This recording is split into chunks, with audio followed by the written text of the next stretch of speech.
ஆயா என்ன வீடு பூட்டு போட்டிருக்கு, எங்கே போயிருப்பாங்க? ஒருவேளை அங்கே என்ன ஆடு மேய்ச்சி இருப்பாங்களோ? சரி போய் பாப்போம். ஏய் போப்பா அப்படி போ. ஆயா நீங்கள் தான் இருக்கியா? நான் உன்னை வீட்டாலாம் தேட்டு வரேன். வாயப்பா, அம்மா தம்பிலாம் வரலையா? அது ஏன் கேட்குற? அவங்களாம் யாரும் வரல, நான் மட்டும்தான் வந்தேன். ஏன்ப்பா வீட்டிலேருந்து வரும்போது சண்டை என்ன போடணுன்ட்டியாண்ணா? ஏயா என்னை போய் சண்டை போடணுன்ட்டேன்னு கேட்குறியே? நானா சண்டை போடுவேன்? எல்லாம் அவங்க தான். நான் வேணும்னா அந்த நகையெல்லாம் தொலைகலாயா, எதாச்சியாக தான் நடந்துச்சு. அதுக்கு தம்பி கோவப்பட்டு என்னை அடிச்சு வீட்டை விட்டு வெளியே துரத்திட்டாயா. என்னை வீட்டை விட்டு போக சொன்னவனே எனக்கு எங்கே போகிறதுனே தெரியலையா, அதாங்க வந்துட்டேன். என்னப்பா சொல்கிறேன், தம்பி அப்படிலாம் பண்ணுறான்? ஆமாயா, அவன் படிச்சிருக்கான், வேலைக்கு போகிறான், அதான் அப்படி பேசுகிறான். சரியப்பா, நீ சாப்பிட்டியா? ஒன்றும் சாப்பிட்லையா, பசிக்குது. வீட்டில் என்ன குழம்பு வச்சிருக்க? ஐயோ எப்பா, சாப்பாடு ஒன்றும் செய்யல, ஆயா கூழ் தான் வச்சிருவா, நம்ம வீட்டை போகலாம். சரி ஐயா, ஏதாவது கொடுவா.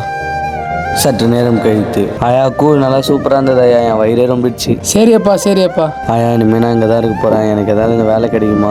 ஆயாக்குன்னா எப்பா தெரியும், நானே அந்த 2-3 ஆடுங்களை வச்சு மேய்ச்சினுங்கிறேன். சரி அப்போ நான் போய் எங்கன்னா வேலைக்கு கேட்டுன்னு வரேன். சரியப்பா. இப்போதான் வந்துச்சு புள்ள, அதுக்குள்ளே ஓடுது பாரு பாவம்.